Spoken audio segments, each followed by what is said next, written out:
ಗುರುಜಿ 2024ನೇ ವರ್ಷದಲ್ಲಿ ಮೇಷರಾಶಿಯವರ ಶುಭ ಫಲ ಅಶುಭ ಫಲಗಳ ಬಗ್ಗೆ ತಿಳಿಸಿಕೊಡೋದಾದರೆ ಒಟ್ಟಾರೆಯಾಗಿ ಯಾವ ರೀತಿಯಾಗಿರಲಿದೆ? 2024 ಮುಖ್ಯವಾಗಿ ಮಂಗಳ ಈ ಮೇಷರಾಶಿಯ ಯಜಮಾನ. ಮಂಗಳ 2024ನ ಕೊನೆಯ 9 ತಿಂಗಳನ್ನು ತನ್ನದೇ ಆದಂಥ ಹಿಡಿತಕ್ಕೆ ಮುಖ್ಯವಾಗಿ ತೆಗೆದುಕೊಳ್ಳುವಂಥ ಒಂದು ಸಂದರ್ಭ ಎದುರಾಗುತ್ತೆ. ಈ ಮಂಗಳ ತನ್ನ ಹಿಡಿತಕ್ಕೆ ತಗೊಂಡಾಗ ಏನಾಗುತ್ತೆ, ಆ ರಾಶಿಯವರಿಗೆ ಒಳ್ಳೆಯದೇ ಆಗಬೇಕು. ಯಾಕೆಂದರೆ ಅವನು ಮೇಷರಾಶಿಯ ಯಜಮಾನ, ಅವನೇ ಆ 9 ತಿಂಗಳ ದೀರ್ಘಕಾಲದ ಒಂದು ಯಜಮಾನಿಕೆಯನ್ನು ತಗೊಂಡಂಥ ಅಂಶವೂ ಇರುತ್ತೆ.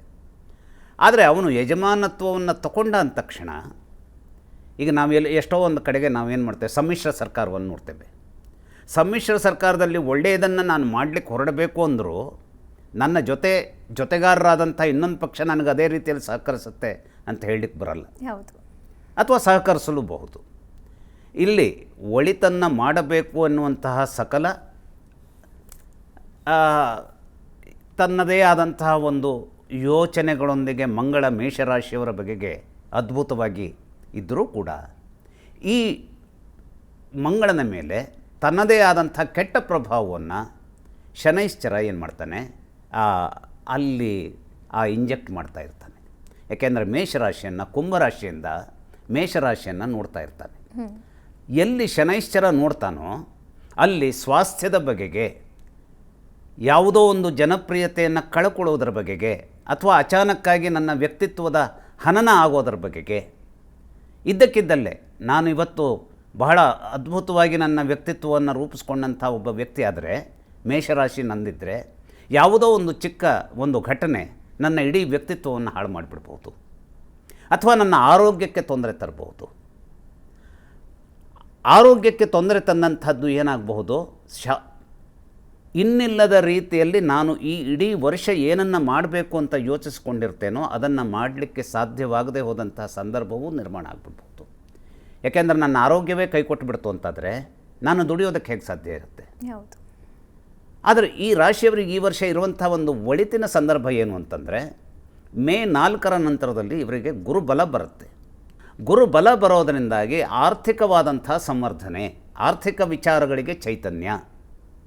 ಆದರೆ ಈ ಆರ್ಥಿಕವಾದಂತಹ ಚೈತನ್ಯವನ್ನು ಕೊಡುವ ಹೊತ್ತಿಗೆ ಗುರು ನಷ್ಟದಲ್ಲಿರುವಂತಹ ಸರ್ಪ ಅಂದರೆ ರಾಹು ಈ ರಾಶಿಯವರಿಗೆ ಎಷ್ಟು ರೀತಿಯಲ್ಲಿ ಹಣ ಬರ್ತದೋ ಅದೇ ರೀತಿಯಲ್ಲಿ ಅದು ಸೋರು ಹೋಗುವ ಹಾಗೆ ಏನು ಮಾಡ್ತಾನೆ, ವಿಶಿಷ್ಟವಾದಂಥ ಬೆಳವಣಿಗೆಗಳನ್ನು ರೂಪಿಸ್ಬಿಡ್ತಾನೆ. ಈಗ ಒಂದು ಹಣ ಬಂದಾಗ ಅದು ನನ್ನ ಜಾಬ್ನಲ್ಲಿ ಒಂದು ತಿಂಗಳ ಇದೆ ಅಂತಾದರೆ ಒಂದು ಖುಷಿ ಇರುತ್ತೆ. ಆದರೆ ಇದು ಬರ್ತಾ ಇರುವಾಗಲೇ ಒಂದು 5 ಲಕ್ಷ ಬಂತು, ನಾನು 2 ಲಕ್ಷ ಇವ್ರಿಗೆ ಕೊಟ್ಟೆ, 3 ಲಕ್ಷ ಅವ್ರಿಗೆ ಕೊಟ್ಟೆ ಅಂತ ಹೇಳಿದ್ರೆ ಬಂದಷ್ಟು ಮಾತ್ರ ಗೊತ್ತು, ಅದು ಹೋಗಿಬಿಡತ್ತೆ.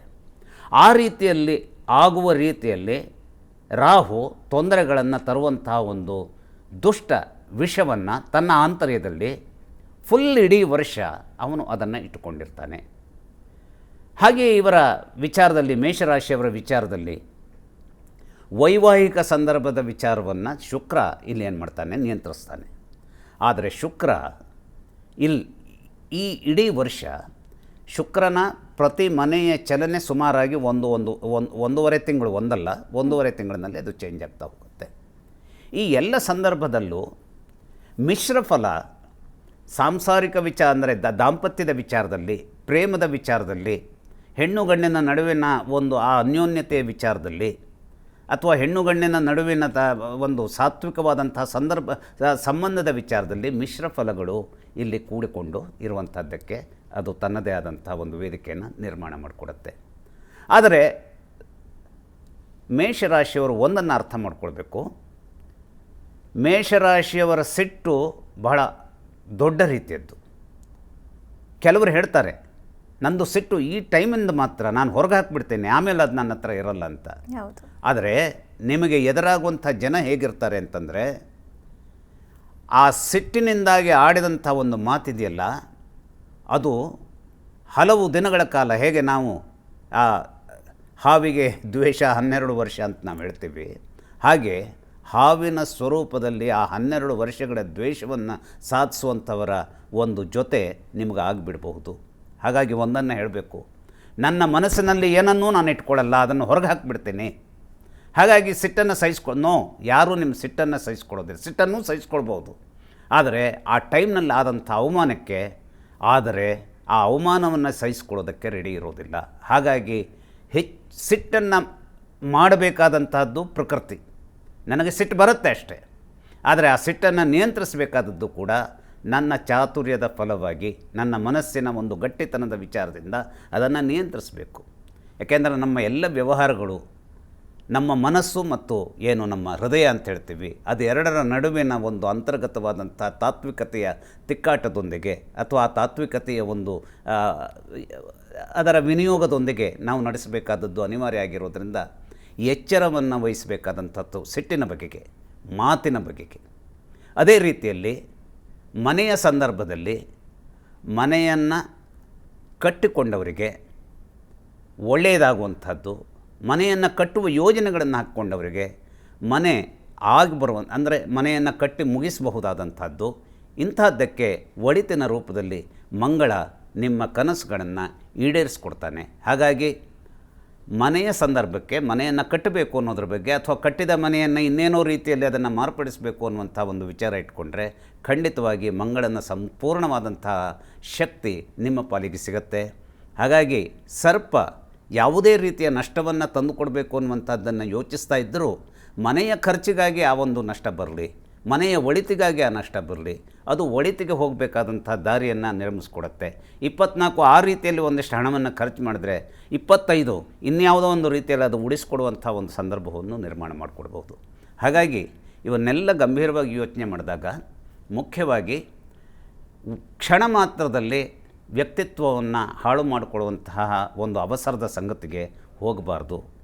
ಅದೇ ರೀತಿಯಲ್ಲಿ ಹಣಕಾಸಿನ ವಿಚಾರದ ಬಗೆಗೆ ಅನೇಕ ರೀತಿಯ ಎಚ್ಚರವನ್ನು ವಹಿಸಬೇಕು. ಮನೆಯನ್ನು ಕಟ್ಟೋ ವಿಚಾರ ಇರಲಿ ಅಥವಾ ಮಾರ್ಪಡಿಸುವ ವಿಚಾರ ಇರಲಿ, ಖಂಡಿತವಾಗಿ ದೇವರು ಅದನ್ನು ನಡೆಸ್ಕೊಡ್ತಾನೆ. ಸಾಂಸಾರಿಕ ವಿಚಾರದಲ್ಲಿ ದಾಂಪತ್ಯದ ಅನ್ಯೋನ್ಯತೆ, ಹೆಣ್ಣು ಗಂಡಿನ ಅನ್ಯೋನ್ಯತೆ ವಿಚಾರದಲ್ಲಿ ಮಿಶ್ರ ಫಲಗಳಿವೆ. ಇವನ್ನೆಲ್ಲ ನಾವು ಯೋಚಿಸ್ಕೊಂಡಾಗ ಮೇಷರಾಶಿಯ ಸಂದರ್ಭ ಈ ಎಲ್ಲ ರೀತಿಯಲ್ಲಿ ನಡೆಯುತ್ತೆ ಅನ್ನುವಂಥದ್ದನ್ನು ನಾವು ಖಂಡಿತ ನಿರೀಕ್ಷೆ ಮಾಡಬಹುದು. ಅನುಕ್ಷಣದ ಸುದ್ದಿಗಳಿಗಾಗಿ ವಿಸ್ತಾರ ನ್ಯೂಸ್ ಯೂಟ್ಯೂಬ್ ಚಾನೆಲ್ ಸಬ್ಸ್ಕ್ರೈಬ್ ಮಾಡಿ. ಹೊಸ ಸುದ್ದಿಗಳ ನೋಟಿಫಿಕೇಶನ್ಗಾಗಿ ಬೆಲ್ ಐಕಾನ್ ಕ್ಲಿಕ್ ಮಾಡಿ. ಲೇಟೆಸ್ಟ್ ಅಪ್ಡೇಟ್ಸ್ಗಾಗಿ www.vistaranews.com ವೆಬ್ಸೈಟ್ಗೆ ವಿಸಿಟ್ ಮಾಡಿ. ಅಂಗೈಯಲ್ಲೇ ಜಗತ್ತಿನ ಸುದ್ದಿ ತಿಳಿಯಲು ವಿಸ್ತಾರ ನ್ಯೂಸ್ ಕನ್ನಡ ಆಪ್ ಡೌನ್ಲೋಡ್ ಮಾಡಿ.